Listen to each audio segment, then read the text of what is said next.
ಉಡಾಯಿಸೋ ಖಾರ ಬಣ್ಣ ರುಚಿಯನ್ನು ನೀಡುತ್ತದೆ. ಮೆಣಸಿನ ಪುಡಿ ಚಿಂದಿ ಉಡಾಯಿಸೋ ಖಾರ ಬಣ್ಣ ರುಚಿ.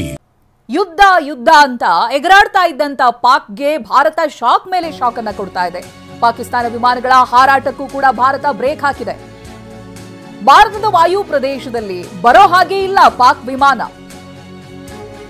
ಪಾಕ್ ಯಾವ ರೀತಿ ಕೆಲವು ನಿರ್ಬಂಧಗಳನ್ನ ಹಾಕ್ತಾ ಇದೆಯೋ ಅದಕ್ಕೆ ಕೌಂಟರ್ ಅನ್ನ ಕೊಡ್ತಾ ಇದೆ ಭಾರತ. ನಷ್ಟ ಹೆಚ್ಚು ಪಾಕ್ಗೆ ಆಗ್ತಾ ಇರೋದು ಗಮನಾರ್ಹ. ಪಾಕಿಸ್ತಾನದ ನಿರ್ಧಾರದಿಂದ ಭಾರತಕ್ಕೆ ನಷ್ಟ ಸೀಮಿತ. ಆದರೆ ನಾವು ಪಾಕ್ ಪರಿಸ್ಥಿತಿಯನ್ನು ವಿವರಿಸುವುದಾದ್ರೆ ಭಾರಿ ನಷ್ಟವನ್ನು ಅನುಭವಿಸುತ್ತೆ ಭಾರತದ ನಿರ್ಧಾರಗಳಿಂದ. ಪಾಕ್ ಪರ್ಯಾಯ ಮಾರ್ಗದ ಮೂಲಕವಾಗಿ ಹಾರಾಡಬೇಕಾಗುತ್ತೆ. ಆಗ ಸಮಯ ಹಾಗೆ ಇಂಧನ ವೆಚ್ಚ ಎಲ್ಲವೂ ಕೂಡ ಹೆಚ್ಚಾಗುತ್ತೆ, ದುಪ್ಪಟ್ಟಾಗುತ್ತೆ. ಇನ್ಫ್ಯಾಕ್ಟ್ ಇದರಿಂದಾಗಿ ಭಾರಿ ದೊಡ್ಡ ಹೊಡೆತವನ್ನ ಪಾಕಿಸ್ತಾನ ಅನುಭವಿಸಬೇಕಾಗುತ್ತೆ. 2019ರಲ್ಲೂ ಪಾಕ್ ಭಾರತದ ವಾಯು ಪ್ರದೇಶವನ್ನ ಮುಚ್ಚಿತ್ತು.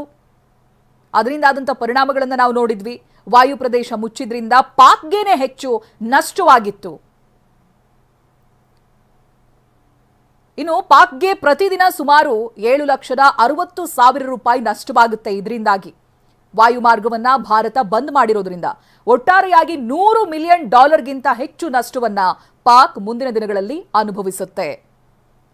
ಪಾಕಿಸ್ತಾನದಲ್ಲಿ ವಿಮಾನ ಪ್ರಯಾಣಿಕರ ಸಂಖ್ಯೆ ಕುಸಿತವಾಗಿದೆ. ಈಗ ಬರ್ತಾ ಇರುವಂತಹ ಕೆಲವೊಂದು ಅಪ್ಡೇಟ್ಸ್ಗಳ ಪ್ರಕಾರ ಬುಕಿಂಗ್ ಮಾಡ್ಕೊಂಡಿರೋರು ಕ್ಯಾನ್ಸಲ್ ಮಾಡ್ತಾ ಇದ್ದಾರೆ.